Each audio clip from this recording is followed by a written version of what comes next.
Bonjour, élève bac, sciences et technologiques, toute option. Aujourd'hui, je vous propose un exercice concernant le travail d'une force. Alors, cet exercice est très connu. On le trouve presque dans tous les manuels scolaires et même sur Internet. Alors, il s'agit du glissement d'un solide sur un rail, yani sika en arabe. Et nous, on veut calculer le travail de la résultante des forces, ça veut dire la somme des forces, exercées sur S, lorsque S se déplace de A à C, ça veut dire de la position A à la position C. Bon, la trajectoire, on peut la décomposer en deux parties. La première partie, c'est AB. Alors donc, cette partie, elle a une forme circulaire, ça veut dire AB, c'est un arc de cercle de rayon R égale à 60 cm. Et l'angle alpha, donc formé entre la direction OA et la direction OB, c'est 60 degrés. Et la distance BC, qui est horizontale, donc la deuxième partie, j'ai dit qu'elle est horizontale, la distance BC, c'est 80 cm. La masse du solide, c'est M égale à 200 grammes, et on peut prendre G, l'intensité du champ de pesanteur, 10 newtons, kilogramme moins 1. Donc la question, calculer le travail de la résultante des forces exercées sur S lorsque S se déplace de A vers B. Alors je signale que le contact entre S et la trajectoire, ou bien le rail, s'effectue avec frottement. Et la force de frottement, on suppose qu'elle reste constante, et son intensité, F égale à 0,41 newton. Voilà donc les données et la question. Alors commençons donc à répondre à la question. Donc tout d'abord, je dois faire l'inventaire des forces exercées sur S. Donc on peut écrire directement que S donc est soumis. Donc vous voyez bien qu'il est soumis à deux forces. Évidemment, son poids P, donc son poids. Et la deuxième force, c'est la réaction du rail. Ça veut dire réaction du plan que je vais noter par R. R, donc réaction du rail. Donc nous, on veut calculer le travail. Ok, ça veut dire que le travail de P plus R de A vers C. Donc on sait que le travail de la somme des forces égale à la somme des travaux de chaque force. Ça veut dire quoi? Ça veut dire que ce travail-là sera égal au travail du poids entre A et C plus le travail de la réaction R entre A et C. Et on sait aussi que le travail du poids entre A et C, c'est quoi? C'est le travail du poids entre le point A et B, plus le travail du poids lorsque son point d'application se déplace de B vers C. Ok? Donc, commençons par calculer le travail du poids. Alors, le travail du poids égale de A vers C, donc égal au travail de poids de A vers B, plus le travail du poids de B vers C.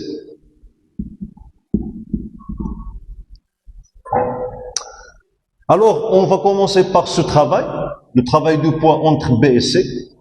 Donc, lorsque le corps S se trouve sur la partie horizontale du rail, le poids, donc, toujours, il est vertical. Alors, voilà P. Donc, on voit bien que le poids est perpendiculaire à la trajectoire. Et nous, on connaît que le travail d'une force qui est perpendiculaire à la trajectoire est toujours nulle. Ok? Et on a déjà montré ça. Donc, travail de P de B vers C égale.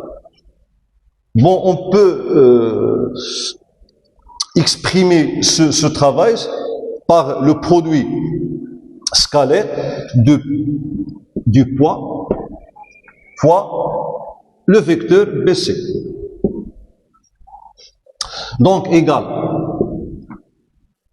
à l'intensité de P fois la norme de ce vecteur qui est sa longueur, ça veut dire c'est la distance BC, alors fois l'angle que forment ces deux vecteurs. Et vous voyez que ces deux vecteurs, l'angle entre ces deux vecteurs, c'est pi sur 2.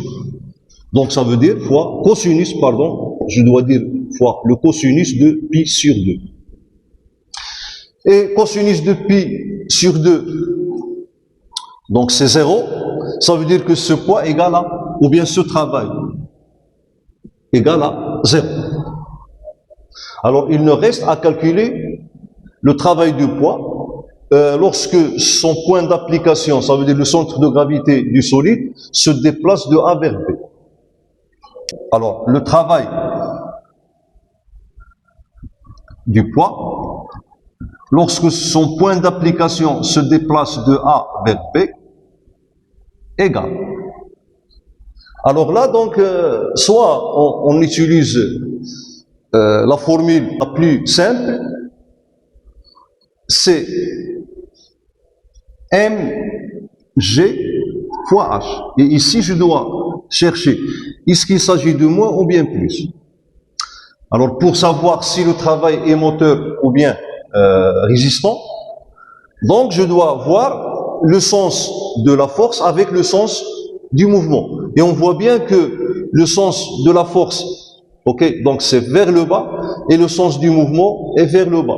Ça veut dire que le poids favorise le mouvement de S. Donc c'est un travail moteur. Alors là, donc, je dois mettre le signe plus. Okay. Alors donc, il me reste à déterminer H. H, alors je reviens à la figure.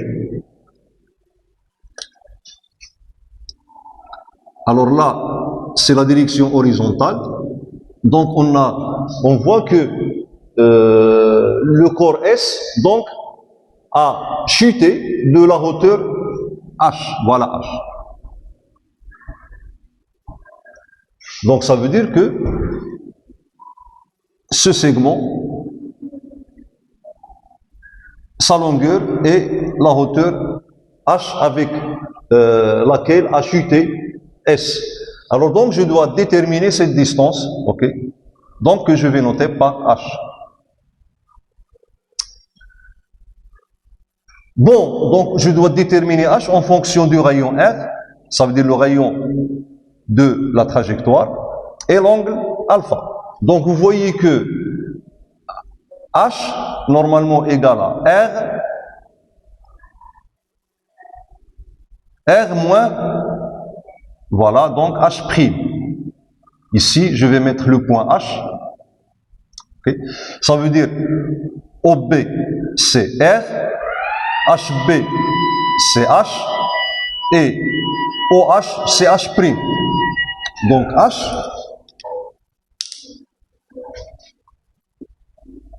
égale à OB moins H'. OB, donc c'est le rayon, et je dois donc exprimer H' en fonction de l'angle alpha et du rayon R. Voilà le rayon.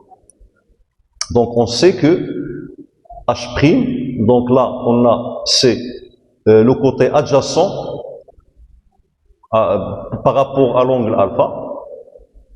Donc H', c'est cosinus alpha fois R. Tout simplement. Parce que cosinus alpha égale à l'adjacent sur l'hypoténuse. Donc cosinus alpha égale à H' sur R. Et H' sera égal à R cosinus alpha. et H' égale à R fois cosinus alpha. Donc ainsi, le travail du poids de A vers B égale à mg, donc fois H, donc H c'est R moins H', c'est R cosinus alpha. Alors je factorise par L et je trouve finalement le travail du poids égal à mg R facteur de 1 moins cosinus alpha. Et finalement, donc, le travail du poids lorsque son point d'application se déplace de A vers C égale tout simplement à mg fois R facteur de 1 moins cosinus alpha. Alors, donc, on a déterminé le travail du poids. Voilà. Donc, bon, je vais vous donner la deuxième méthode en utilisant l'axe des côtes pour calculer le travail du poids.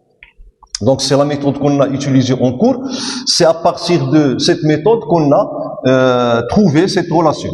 Donc, je dois considérer un axe des côtes. Voilà. Donc, je vais prendre cet axe. Voilà. C'est un axe vertical au Z. Bon. Alors là, j'ai le vecteur unitaire K. Bon, donc le point O appartient au plan horizontal qui passe par le point B. Ça veut dire que le côte de B égale à 0. Ok? Tandis que pour A, voilà son côte, c'est Z. Voilà Z. ZA. Et ZB égale à 0 parce que on a, du fait du choix de l'origine de notre repère. Ok. Donc, et on écrit que le travail de P, donc voilà, autre méthode, pour déterminer le travail du poids, autre méthode. Donc, travail de poids égale à moins mg delta Z. Donc, vous pouvez voir le cours pour savoir comment on a obtenu ce résultat. Donc, je vais vous laisser le lien du cours en description pour, si vous voulez, réviser la leçon avant de faire cet exercice. Donc, égal à... Alors, pourquoi on a choisi ici moins? Parce que l'axe des côtes est dirigé vers le haut. Si on choisit l'axe des côtes dirigé vers le bas, à ce moment-là, je supprime ce moins. Ok? Donc, lorsque le poids P et le vecteur K ont deux sens opposés, je mets moins. Lorsque le vecteur P et le vecteur K ont le même sens, donc, je mets ici plus. Donc là, je représente le poids, voilà P, ok? Donc P, elle est connue, sa direction. Elle est toujours dirigée vers le centre de la Terre, ça veut dire qu'elle est toujours normal, pardon, vertical. Bon, égal à moins mg, facteur de ZP, c'est le côte de la position finale, moins ZA, le côte de la position initiale, parce qu'on a dit pour le poids, c'est une force conservative, ça veut dire que son travail ne dépend plus du chemin suivi, ça veut dire de la trajectoire, mais elle dépend uniquement de côte de la position finale et du côte de la position initiale. Et cette propriété se traduit par cette formule. Okay. Bon, vous voyez que ZB moins ZA. ZB moins ZA, donc c'est moins H. Ok. Et on revient à cette méthode. Donc on a ZB moins ZA égale à moins H. Ok. Parce que le côte de ZB est inférieur à ZA. Et en remplaçant ZB moins ZA par moins H, on trouve finalement égal à mg fois H. Et voilà, on revient à cette relation. Bon, maintenant on va calculer quoi? Le travail de la réaction du rail lorsque son point d'application se déplace de la position A vers la position C. On peut garder ici l'expression du travail de poids, donc travail de poids, voilà. Alors travail de R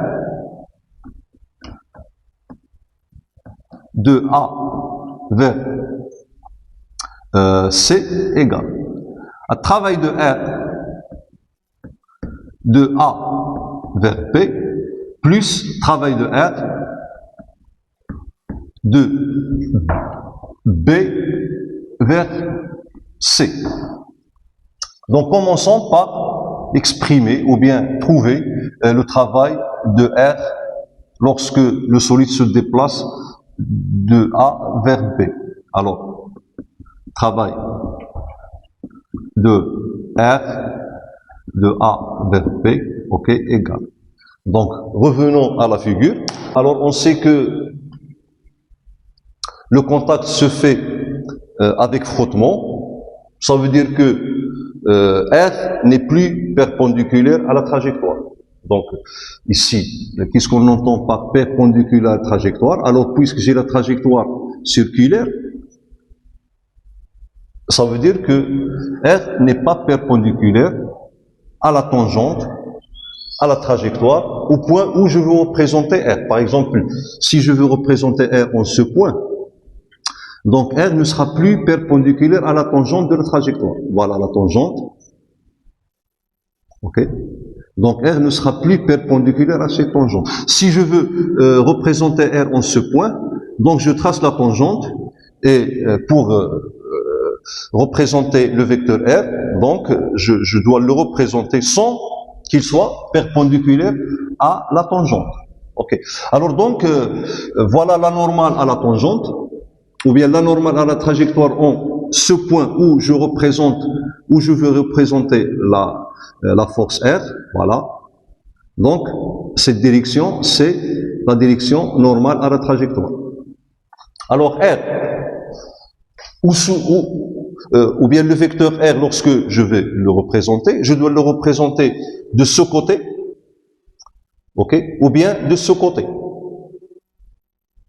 Alors là, on sait que, tout d'abord, je dois vous rappeler que la réaction d'un plan ou bien d'un support, lorsqu'il y a frottement, a deux effets.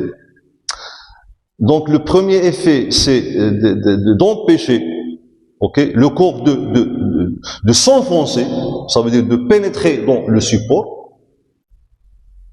Et cet effet se traduit par la composante normale de la réaction du plan.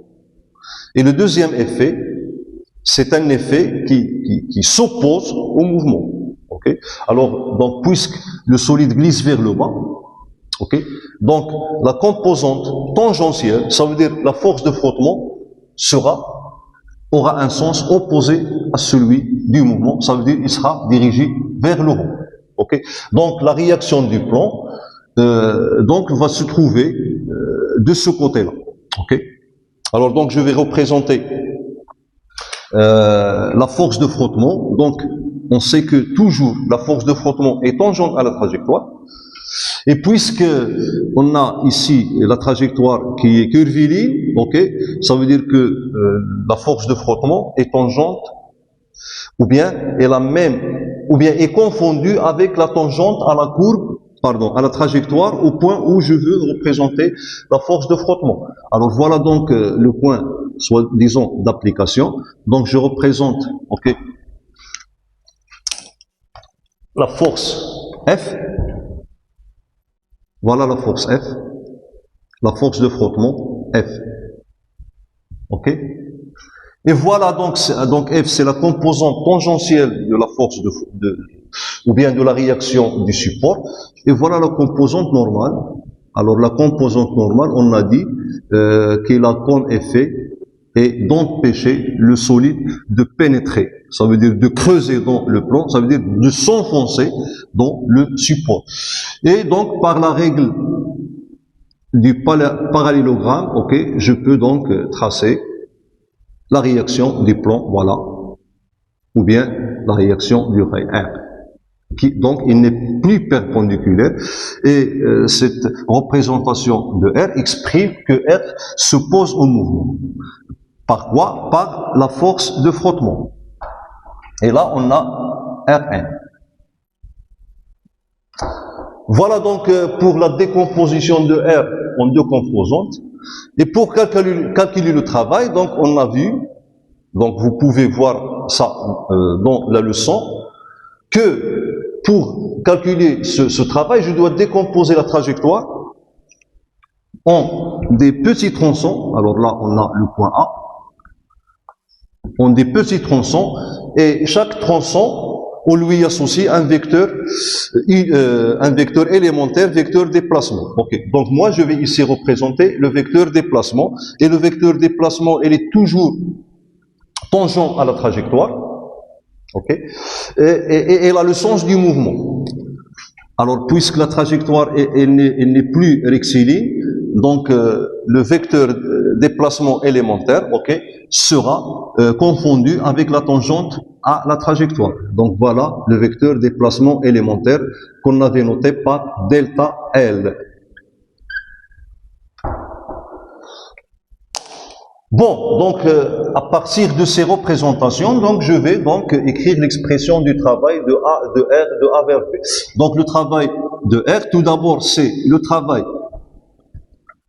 de R N plus F, ok, de A vers B, puisque on a R égale à la somme de la force de frottement F plus Rn. Voilà. Ok, donc le travail de la somme des forces égale à la somme des travaux des forces. J'obtiens donc travail de Rn de A vers B plus travail de F de A vers B. Et puis, puisque Rn est tangente à est perpendiculaire à la trajectoire, ça veut dire qu'il ne travaille plus. Okay? Donc, la composante normale, son travail est nul. Pourquoi? Parce que Rn est perpendiculaire à la trajectoire. Alors, travail de Rn, donc égal à 0. Pourquoi? Parce que Rn, elle est perpendiculaire au vecteur déplacement delta n. Et puis pour le travail de la force de frottement, travail de F, ok, de A vers B, donc égal à la somme des travaux élémentaires. Ça veut dire que je dois exprimer le travail élémentaire lorsque le point d'application de la force F se déplace, un déplacement élémentaire, caractérisé par le vecteur déplacement élémentaire delta L, et je fais la sommation de tous ces travaux. Alors, donc travail de F de A vers B égale à la somme des travaux élémentaires de la force F, le long de chaque tronçon. Bon, j'exprime donc ce travail-là, donc égal à sigma. Donc le travail élémentaire, c'est quoi? Donc voilà, on a le travail élémentaire de F égal à F produit scalaire delta N. Ok? Donc, sigma de quoi? De F delta L, ok? Donc, de A vers B, bien sûr. Allons de A vers B. Bon, F produit scalaire delta L, donc je passe à l'expression géométrique, égale à sigma de A à B fois F en intensité fois l'intensité de delta L fois l'angle que forme delta L avec F. Et vous voyez ici que cet angle, c'est pi. Donc, cosinus pi. OK? Alors donc, dans cette sommation, quelle est le variable? C'est delta L. Pourquoi? Parce que F est constante. F reste constante le long de la trajectoire. Donc, je peux factoriser par F. Et cosinus pi égale à moins 1. Donc, ça va donner égal à F. Cosinus pi, c'est moins 1, donc moins F, fois sigma de delta L. Alors, sigma delta L, ok, donc voilà ici notre trajectoire, l'arc de cercle. Ici, on a le point B, ici le point A. Alors, en fait, ce qu'on avait fait, c'est de décomposer cette trajectoire en des tronçons. Chaque tronçon, on lui associe un vecteur déplacement delta L. Alors ici, par exemple, ici, pardon, c'est A, delta L1, le vecteur. Ici, c'est delta L2, ainsi de suite. Delta Li, et là, j'ai delta Ln.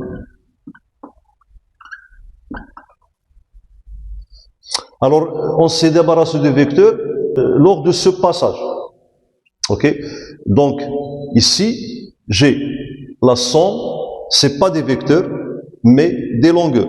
Alors, on avait vu au cours, ok, que sigma delta Li en vecteur, c'est quoi? C'est le vecteur AB.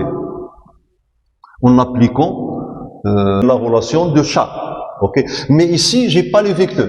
Ici, j'ai des distances, ou bien des longueurs. A, B, voilà la longueur delta, pardon, ici c'est pas vecteur, delta L1, et là j'ai delta L2, ainsi de suite. Ok? Ici j'ai son vecteur, delta Ln. Alors cette sommation, c'est une sommation des longueurs, des distances, et non pas des vecteurs. Sachant que le vecteur delta L1, donc pourquoi on l'a considéré comme vecteur? Parce que ce tronçon de longueur delta L1 est infiniment petit, ok, et on peut le considérer comme un segment de droite. Donc en faisant cette sommation, ça veut dire que sigma delta L I sera égal à delta L1 plus delta L2 plus delta ainsi de suite, égal à la longueur de l'arc AB. Ok. Donc là, il fallait mettre normalement delta Li. Ça veut dire I égale à 1 jusqu'à 1. Ok. Ici, delta Li. Parce que on exprime souvent le travail élémentaire lors d'un tronçon, ok, de trajectoire. Donc ici, je peux mettre delta Li, ok. Voilà delta Li, et là delta Li.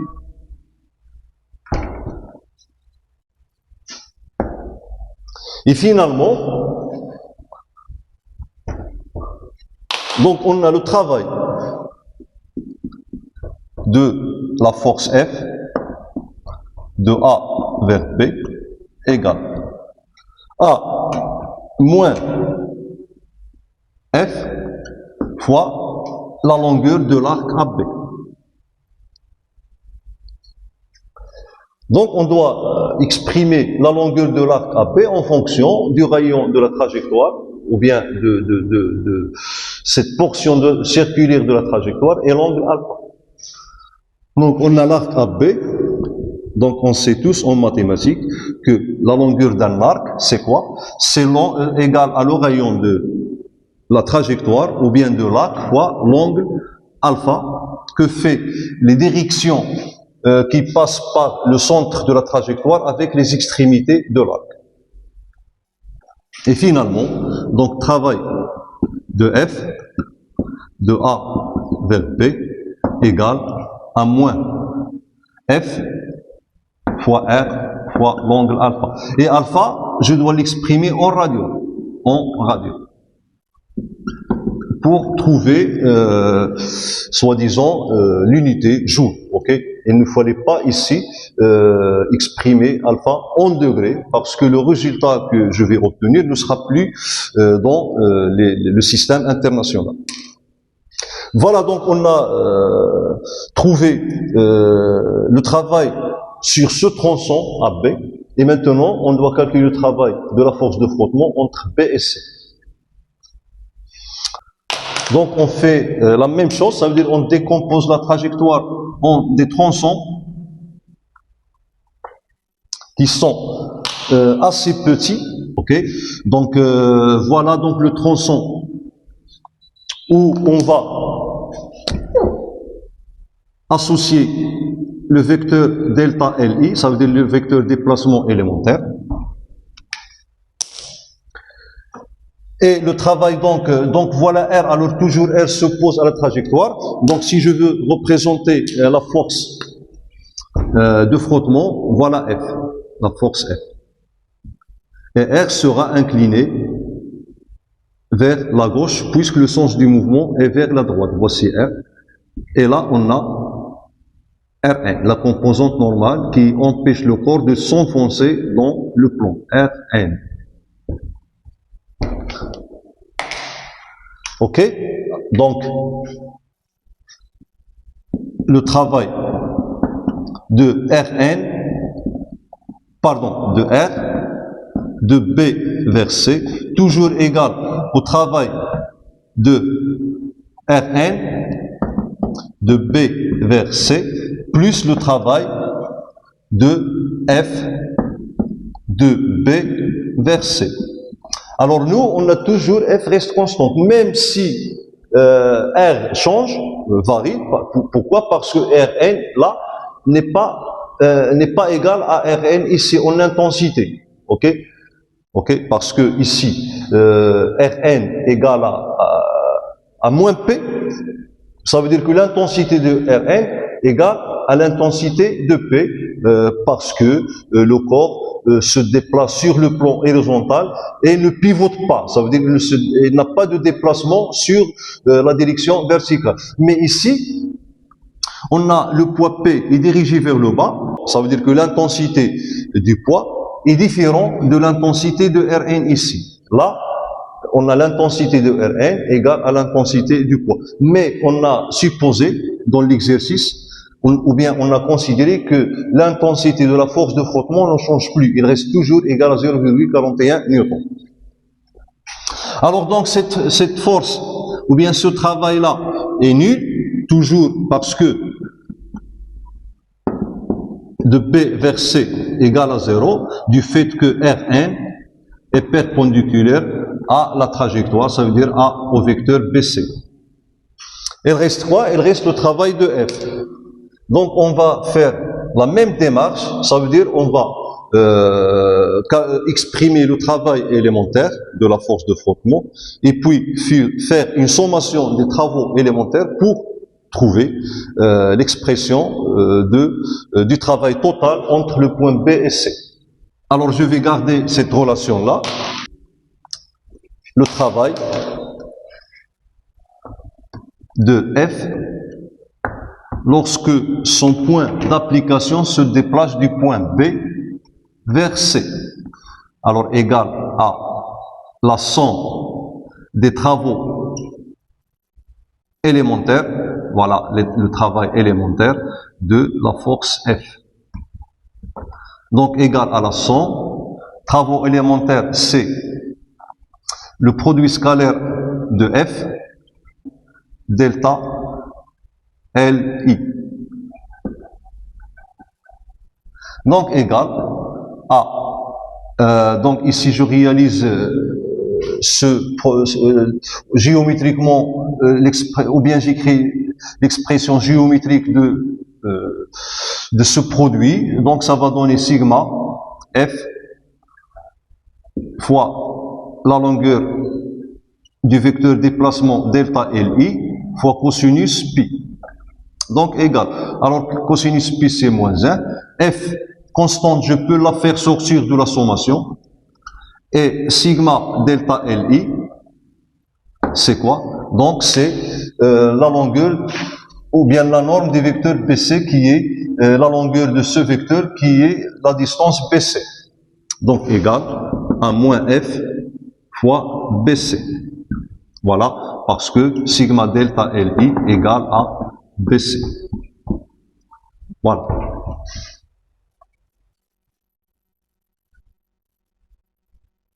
Je peux considérer autrement. Alors, puisque le vecteur f est constant, ok, donc je peux, au lieu de d'écrire cette expression, je peux factoriser ici par le vecteur f, ok. Alors, entre parenthèses, sigma f fois delta Li, ok, donc égal.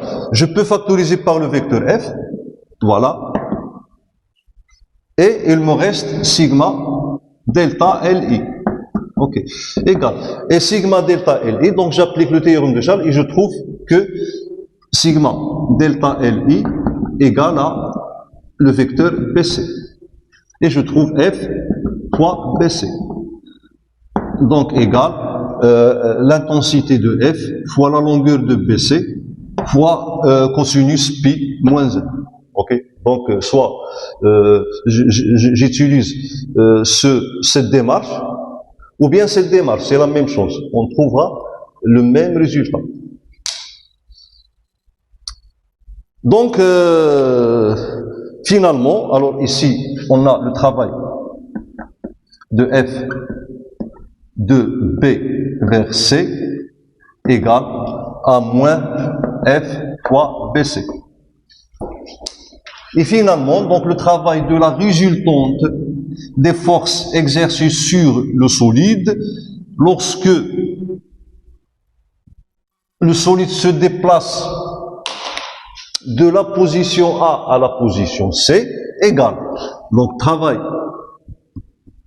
de P plus, ou bien on pourra poser cette résultante, ok, alors soit R ou bien F, la résultante des forces qui est égale à P plus R,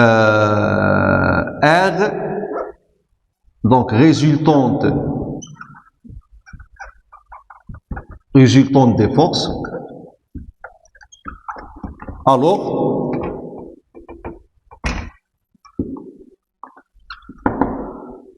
le travail de F égale de A vers C égale à mg R facteur de 1 moins cosinus alpha. Alors moins F R alpha moins F BC, donc j'ai un facteur commun qui est F, donc moins F, facteur de R alpha plus BC. Alors voilà l'expression finale du travail demandé. Et puis on passe à l'application numérique, ok. Alors je dois convertir, voilà, donc on a quoi, R en mètres, BC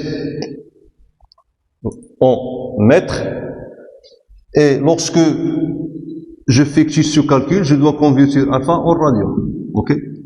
Et là, donc, soit radian au degré, je dois m'assurer que ma calculatrice est réglée sur l'unité que j'utilise. Si j'utilise le radian, je dois régler ma calculatrice sur radian. Sinon, je dois la régler sur degré Celsius. Ok. Donc, j'espère que vous avez compris. À bientôt.